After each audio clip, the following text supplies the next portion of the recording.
majestic, powerful, and deadly. For over 400 years, British ships ruled the waves. These magnificent vessels helped shape history across the globe. I'm Rob Bell, and in this series, I'll be exploring 6 of the world's greatest ships. In this episode, I discover the extraordinary story of HMS Victory, the ship that won the Battle of Trafalgar. Together with her famous commander, Admiral Nelson, Victory confirmed Britain's domination of the oceans for over a century.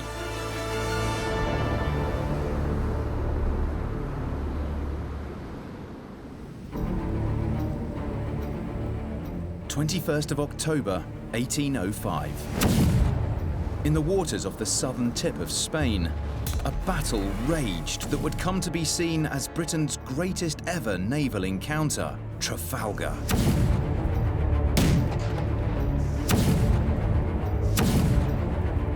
Commanding the fleet was Britain's most famous admiral, Horatio Nelson.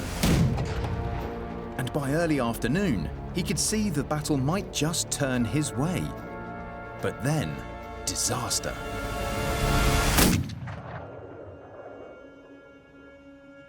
Nelson was struck by a musket ball about the size of a blueberry. It entered via his left shoulder, cut through a major artery, punctured a lung, and smashed through his spine. Nelson fell on this spot.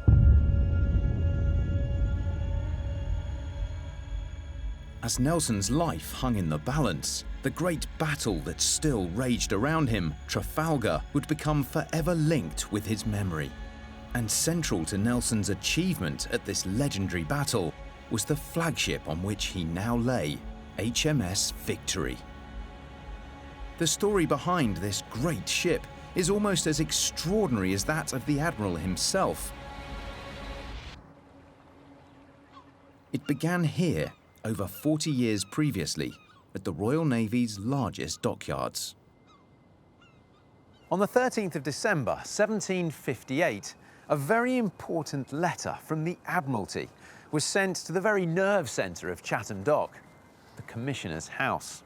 It instructed the Commissioner to prepare to set up and build a new ship of 100 guns as soon as possible. That unnamed ship would become HMS Victory. Britain's great enemy throughout much of the 18th century was France, and a giant warship like Victory was designed to take the fight to the French like never before. At the time she's ordered, Victory, which displaces weighs about 3,500 tons, is the largest warship in the world. She's the largest ship in the world. Victory is intended to carry 100 guns. 100 or more guns makes you a first-rate line of battleship. That's what Victory is. This is a huge investment for the government, equivalent really to constructing an aircraft carrier today, so it's a very big deal.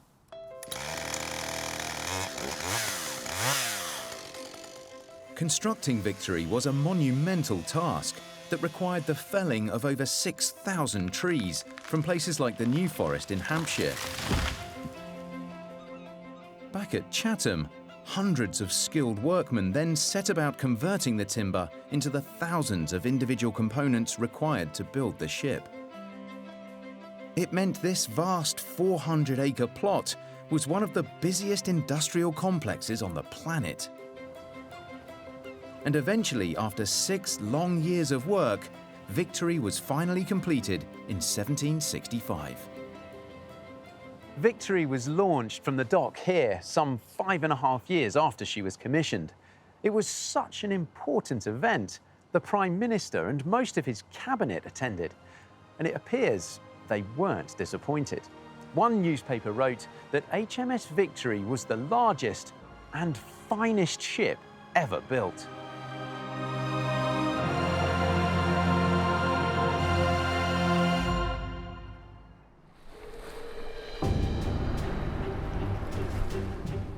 Over the next 30 years of on-off conflict, Victory became a firm favourite of the fleet. And as Victory proved her worth, so did her ambitious future captain, Horatio Nelson. By his late 30s, he was a rising star in the Royal Navy. And already he was showing signs of the maverick temperament that was to seal his place in history. Nowhere was this more on show than in 1797, when Nelson was in command of a 74-gun warship, HMS Captain, at the Battle of Cape St. Vincent, a naval engagement against the Spanish just off the coast of Portugal.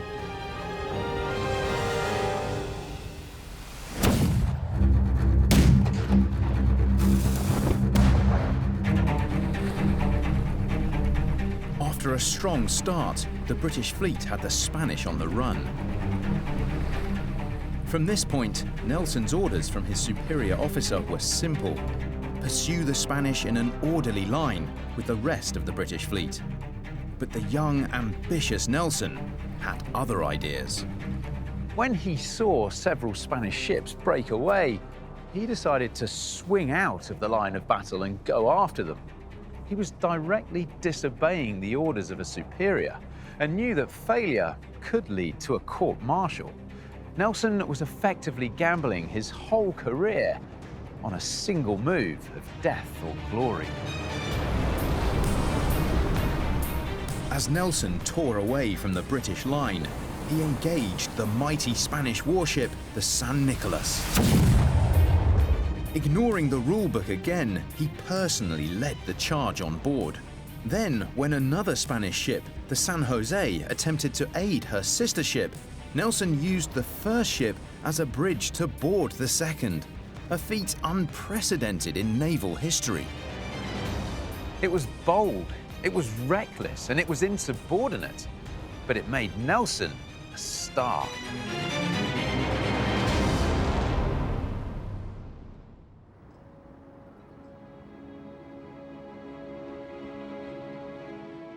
Back in England, Nelson was knighted and promoted to the rank of admiral. But for another participant in the battle, the outcome hadn't been quite so glorious. Leading the fleet in which Nelson had fought had been none other than his future flagship, HMS Victory. Yet while this was the first time Nelson and Victory had ever served together in the same fleet, it could very well also have been their last. After the Battle of Cape St. Vincent, Victory comes back into port and she's in a pretty sorry state. So she's in need of some major repairs. And as far as the government's concerned, for a ship that's nearly 4 decades old, the amount of money required, it cannot be justified. You're better off buying a new ship. Eventually, a grim proposal was made. The towering flagship Victory would be converted into a static prison ship known as a hulk. Now, the problem for any ship is that once you are a prison hulk, there is no way back for you because the big holes are cut into the ship's side and you cannot then ever reverse those to make the ship fit for sea in an economical fashion. So it would have been the end. It's hard to imagine now, but back then it was looking as though this magnificent ship was about to take a one-way voyage to the breaker's yard.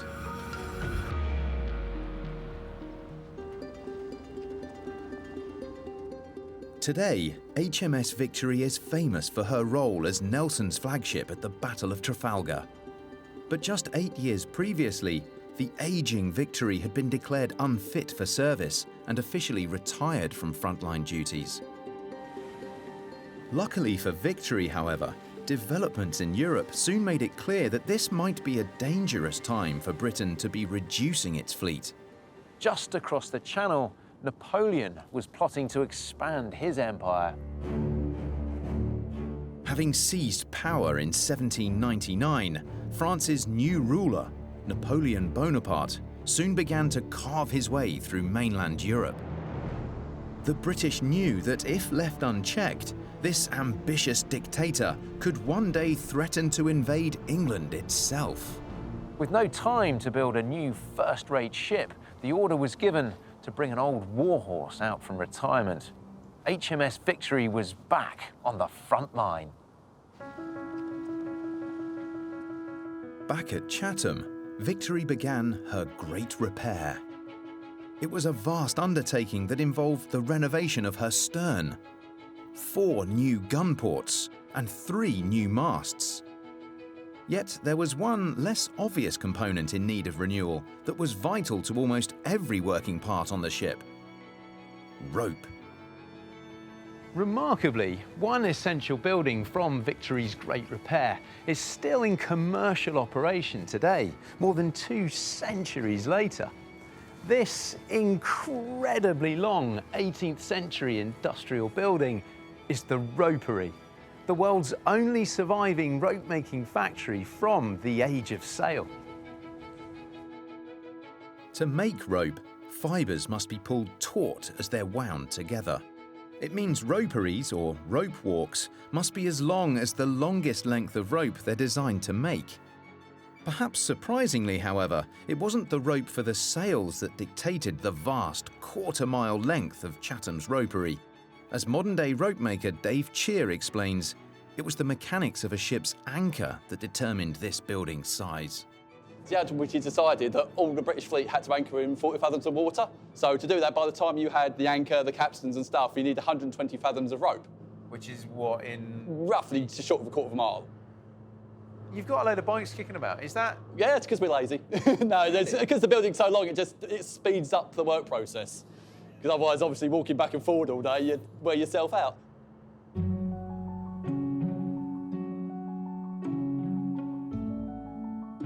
Although today's ropery is powered by Victorian machines adapted to run on electricity, the basic principles of rope making used here have remained largely unchanged. This is a machine from the 1850s. So Yes. how would that compare to the work that was done on Victory during the Great Repair? Very similar, is that the principle is basically the same. In fact, the principle hasn't really changed since the Egyptians. So yeah, but it's basically just a simple process of winding it one way, then winding it back the other way to put the strength into the rope. OK, let's get fired up.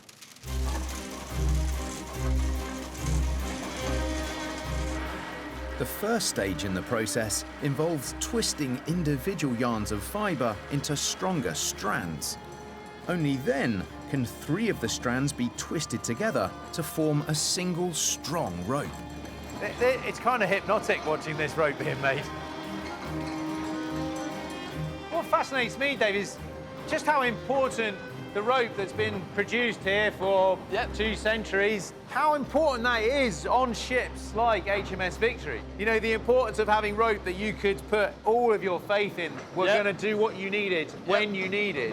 That's the difference between winning and losing. Oh yeah, definitely, yeah.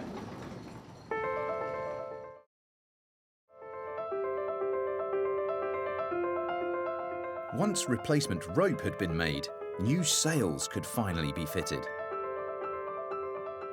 And today, there's one place where you can still get a sense of just how spectacular Victory must have looked at this last stage of her great repair.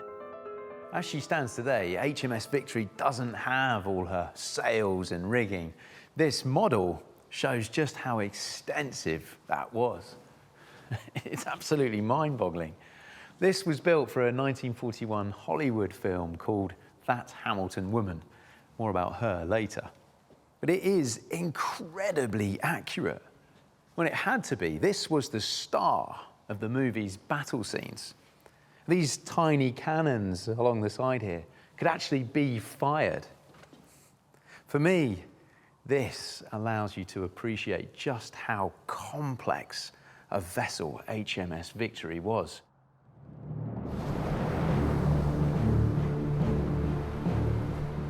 Meanwhile, back on the continent, Victory's future commander, Admiral Nelson, had had an action-packed few years.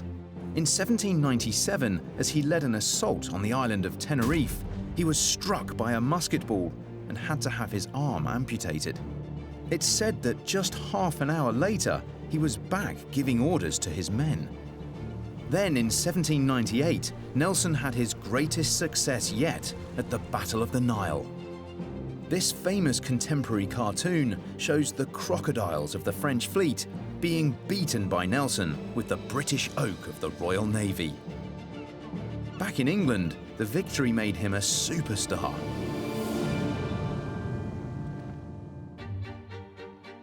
Before long, however, it wasn't just the Admiral's military conquests that had people talking. This is a real treasure trove of documents and images relating to Nelson. And the lady in this picture is particularly important. This is Emma Hamilton, a former actress and model who Nelson met and fell in love with. Now, unfortunately for Nelson, he was already married, and so was Mrs. Hamilton, but the pair didn't let that stop them. Rather surprisingly, Mr. Hamilton didn't seem to object to their relationship either, and the three of them moved back to England together, buying a large house just outside London where they lived in a scandalous, yet seemingly amicable ménage à trois.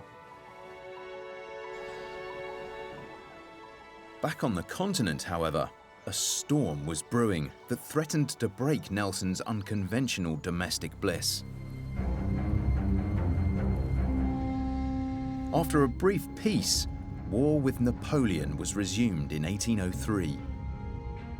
And this time, the Emperor's sights were locked firmly on Britain. If Britain was to be knocked out, it had to be invaded. And Napoleon concentrated a huge army at Boulogne, just on the other side of the Channel. But the problem was, how do you get hundreds of thousands of men over? At one point, Napoleon even considered using giant balloons to transport his troops across the Channel. In the end, however, the only credible path to invasion was by sea. He built a flotilla of vessels, a landing craft, if you like, but this needed to be covered by the French fleet. So the key problem was getting command of the Channel for long enough for the Armée d'Angleterre to actually land in England. With the threat of invasion imminent, Nelson was dispatched to Portsmouth to take command of a certain newly refurbished flagship, none other than HMS Victory. Once on board Victory, Nelson set up office here in his day cabin and then set to work on his new mission. And it was simple: take command of the British fleet in the Mediterranean and prevent Napoleon's ships from joining an invasion force waiting to cross the Channel. A major division of the French fleet was anchored off the coast of southern France. Nelson surrounded them at the port of Toulon, blocking their escape. Mounting a blockade would require a very different approach to the fearless acts of aggression that had won Nelson his fame.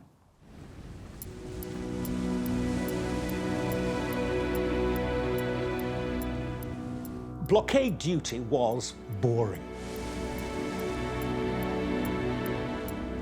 If you're containing the French fleet in the Mediterranean, you spend all your time at sea. Nelson, I think, spent 2 years at sea. So you have to be relatively happy. You have to have a relatively stable situation on board. It's a stress on the morale of the ship. Unhappy ships get even unhappier if you're at sea for very long periods. And so you have to maintain morale, you have to maintain discipline, and you don't have the sort of the adrenaline rush of going into battle. In the claustrophobic atmosphere of a blockade, keeping order among hundreds of rowdy, frustrated seamen could be a struggle. But for anyone who stepped out of line, a harsh punishment awaited. The offender would be stripped to the waist and tied to this grating here. And this was the instrument of punishment, the infamous cat o' nine tails. It has 9 of these strands of rope, each with knots tied in them, specifically for lacerating the skin on impact. I mean, just swinging it makes you wince. Imagine receiving 36 lashes with this against your bare skin from a member of your own crew.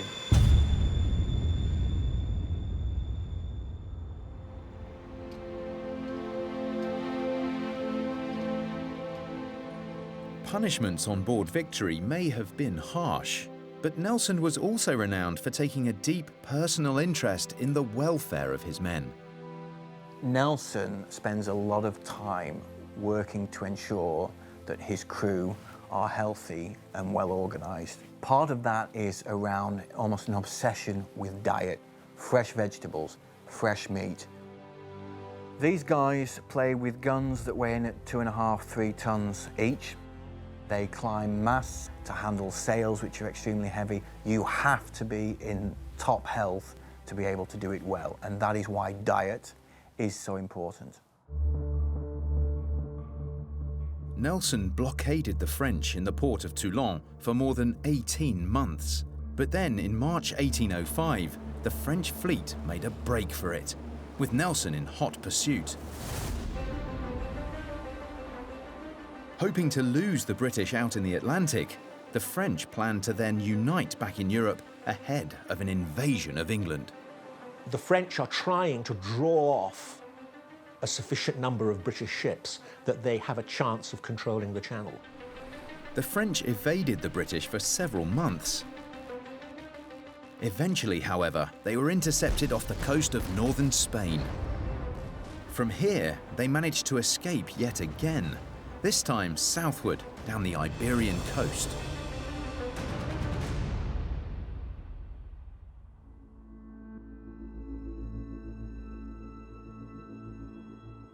Both Nelson and Napoleon knew the game of cat and mouse couldn't go on forever. The day of reckoning was coming, and a decisive win would ensure control over the world's oceans. The location for the battle would be just off the south coast of Spain, here at Trafalgar.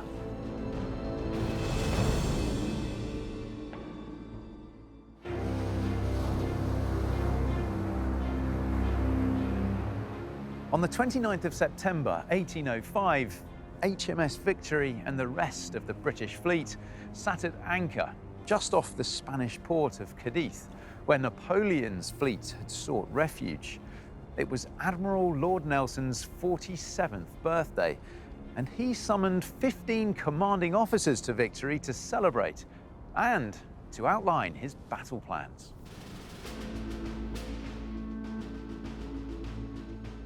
The briefing was held in Nelson's personal dining room. Historian Andrew Baines has studied the events of this legendary meeting. What were Nelson's tactics that he outlined here? So the majority of captains around the table haven't served with Nelson before. He doesn't know them, they don't know him. They're going to be very used to the typical way of fighting at sea in the 18th century. So for example, these glasses and candlesticks represent the Royal Navy, the French Navy and the Spanish are the plates. And the typical way of fighting would be to have the ships in a line, the enemy in a line, and we'd sail in a line heading in that direction on a parallel course, and we'd shoot at one another. So the English are all lined up facing that way. Facing that way. Moving gradually along. Sailing along. And The French doing exactly the same. in the same direction? In the same direction. Okay. And you shoot at one another. Right. So, relatively straightforward. It does not deliver overwhelming victory because this is a very strong defensive position. It's very hard to break an opponent in this position, but it's also a quite weak offensive position. And for the first 80 years, this happens about 14 times, and they're not quite no-score draws, but not far off. You do not get an overwhelming victory. Nelson's approach at Trafalgar marked a radical departure from this conventional strategy. Instead of simply lining up against the Franco-Spanish fleet and launching broadsides, Nelson planned to arrange his fleet in two dagger-like formations to punch through the enemy line. So we no longer have this carefully choreographed arrangement of nice, neat lines. What we have is what Nelson describes as the pell-mell battle, which might best be regarded as a barroom brawl. And in a barroom brawl, it boils down to how hard you can hit. And he is going to smash through their line. Nelson wants an overwhelming victory. On the morning of the 21st of October 1805, it was finally time to put this plan to the test. From the deck of his flagship, Victory, Nelson gave the order to attack. This is Nelson's very own signal book. Effectively, it's a code book that Nelson used to send out different commands and signals to his fleet. And on the 21st of October, this book would have been used to send one of the most famous calls to arms in military history.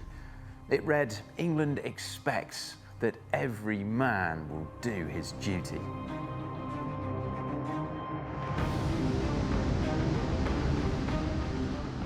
On Nelson's signal, his fleet advanced towards the Franco-Spanish line. Victory made a beeline for the French flagship Le Bucentaure, the heart of the battle. The outcome now lay in the hands of those operating Victory's fearsome cannons.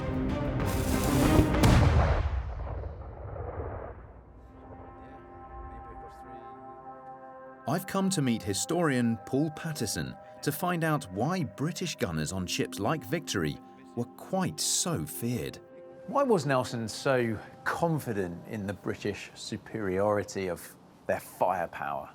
Because he knew that his crews were far better trained and far more efficient than the French and the Spanish. They'd spent longer at sea practicing both just drill and with live ammunition, and that they could deliver 2, 3, 4 times more shot in the same period. Really, as big a difference as that? Yeah. So that's a massive advantage. It's a huge advantage. It was guns like this that was doing that damage, was it, in blasting them initially? Yeah, yeah. This is an 18-pounder gun, typical of guns that were used at Trafalgar. Fires a shot weighing 18 pounds of iron. That's these here, is it? Yeah.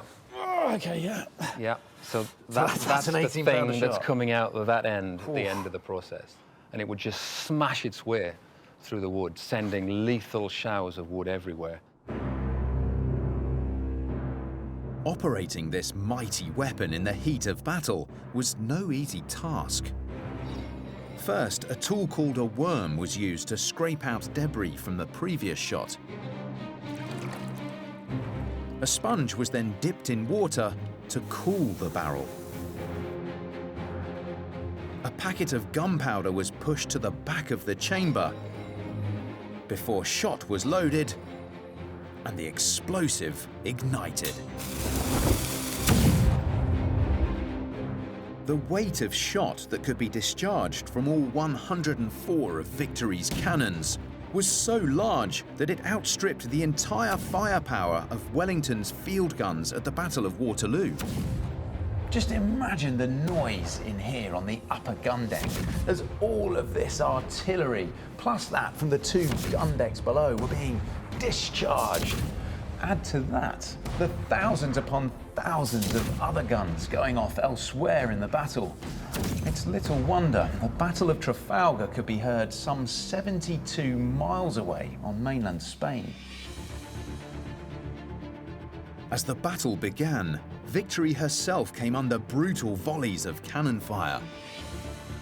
Stored at a warehouse at the Victory Museum, this section of the ship's original mast shows the damage inflicted by a searingly hot cannonball as it punched through the wood like a knife through butter.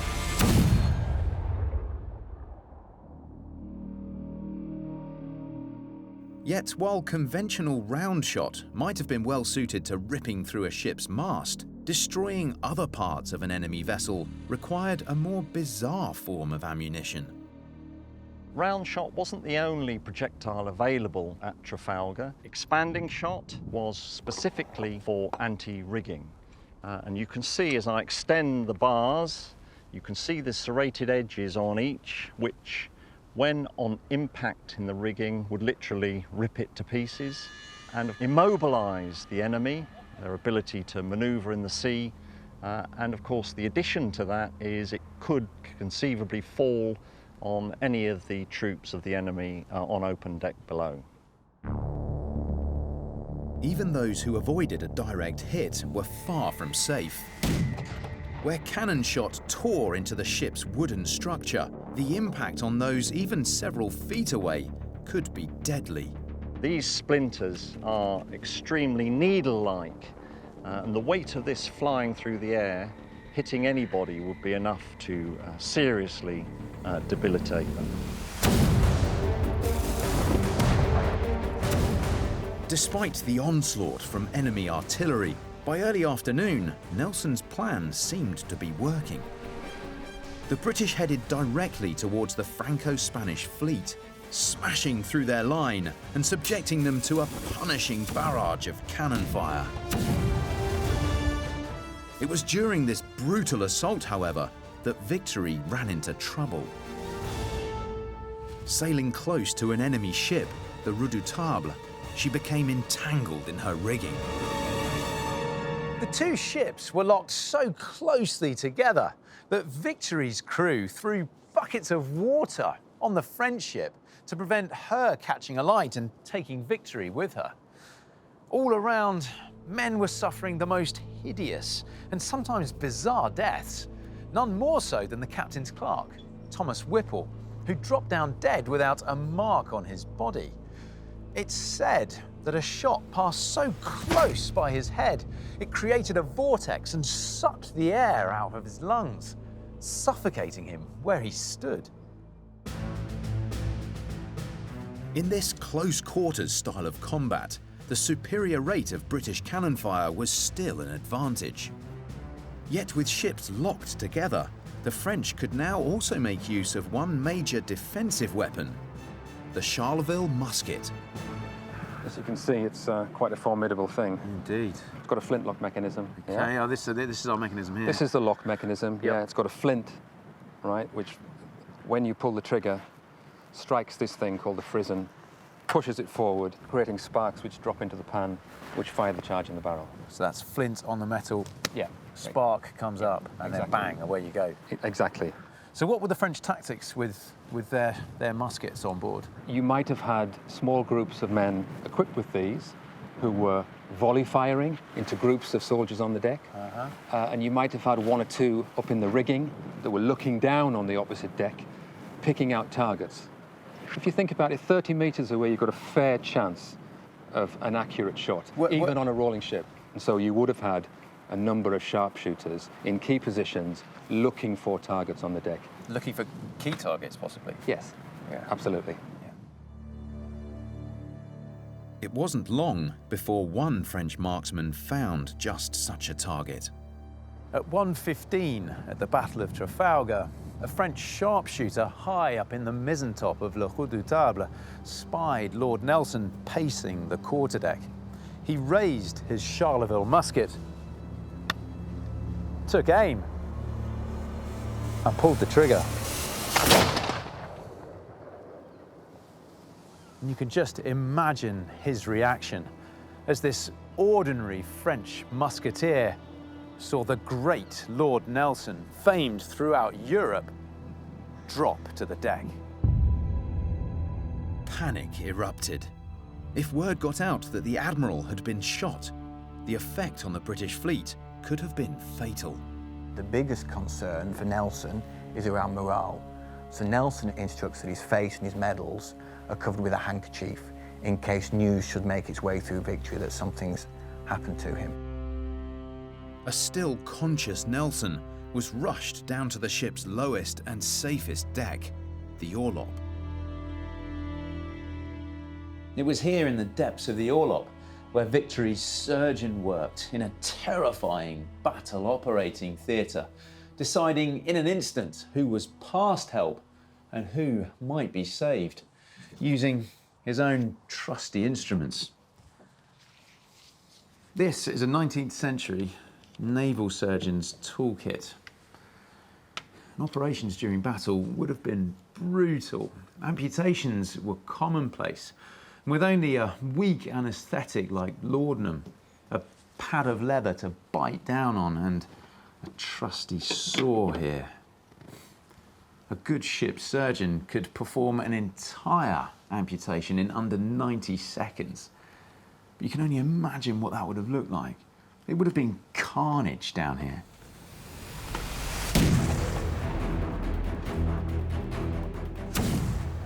Yet as Nelson lay fighting for his life, his Marines on the quarterdeck above faced a renewed and bloody assault from the French.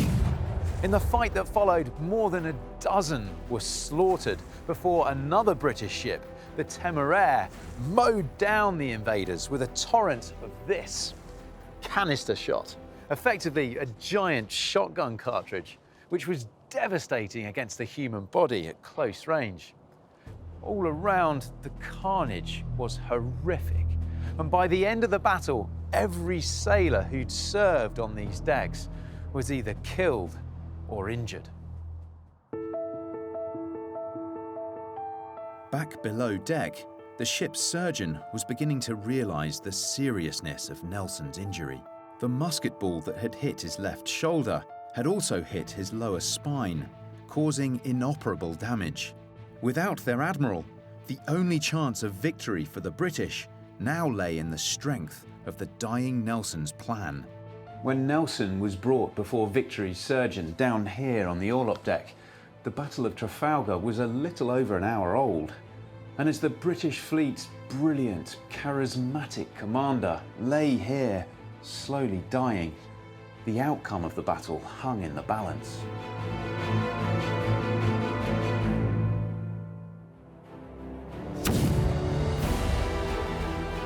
At the moment of his finest hour at Trafalgar, Admiral Nelson lay in the depths of his flagship Victory, fighting for his life. Slowly, however, the British began to assert their superiority. And by 4:30 in the afternoon, thanks to Nelson's plan, victory was theirs.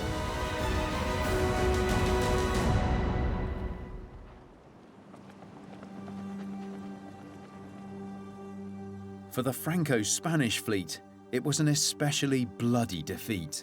While the British lost over 450 sailors, the combined fleet lost around 7 times as many, over 3,000 men. Nelson lived just long enough to learn that he had won the Battle of Trafalgar.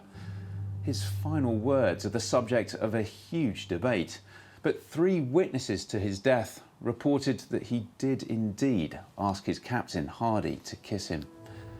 Hardy kissed him once on the cheek and once on the forehead, and Nelson replied, "God bless you, Hardy."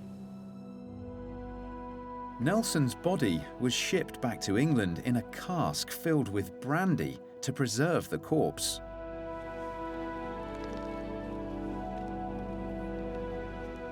The reaction back home was unprecedented. This book was produced shortly after Trafalgar, commemorating Nelson's death and his great victory. And it captures a curious blend of both joy and a mass outpouring of grief, not dissimilar to the reaction after the death of Diana, the Princess of Wales. Nelson's body was first taken to Greenwich Naval Hospital before being carried along the river to Whitehall. And this image captures that moment with this huge flotilla sailing down the Thames and rows of people lining the banks of the Thames. And then a great procession, including sailors from Victory, followed Nelson's funeral carriage all the way to St. Paul's. And at St. Paul's itself, a state funeral. Nelson was only the 2nd commoner ever to have a state funeral after Sir Isaac Newton. And this image shows just how packed that funeral was.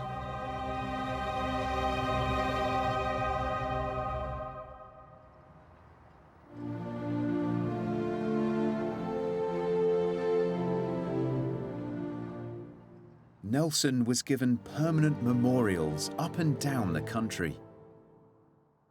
Most famously, Nelson's column in London was placed in a square named after his greatest victory, Trafalgar.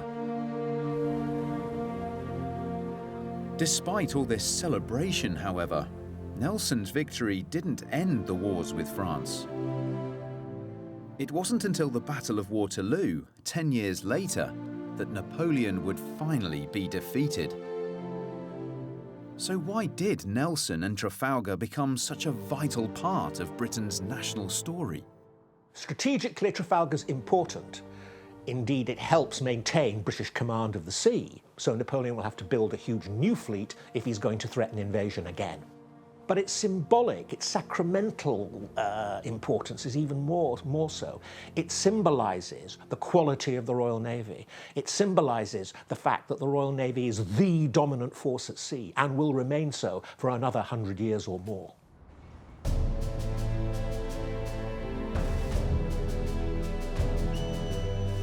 Today, Trafalgar remains central to the mythology of the Royal Navy.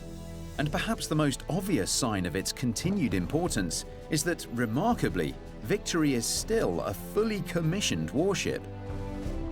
It's part of the fleet. I mean, this is the flagship of the Royal Navy. It's the most senior ship in the Navy because we fly the First Sea Lord, Sir Philip Jones's flag on the main mast. I think the Navy would always want Victory to be the flagship of the Royal Navy. So that's why we have a ship's company still on board her today. The ship's company of 17 men facilitates Victory's vital ceremonial role, ranging from the education of new naval recruits to the entertainment of ambassadors and royalty.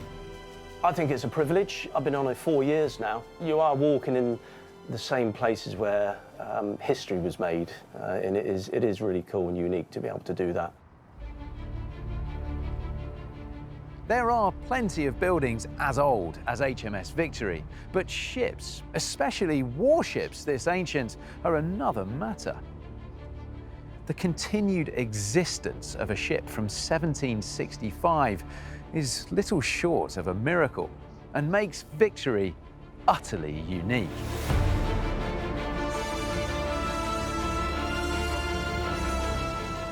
From her first days as a flagship, to her brush with the breakers yard, and her triumph under Nelson at Trafalgar, Victory remains the most celebrated ship that the Royal Navy has ever known. And by helping to assert Britain's naval superiority, she played a role in shaping her country's fortunes for over a century to come.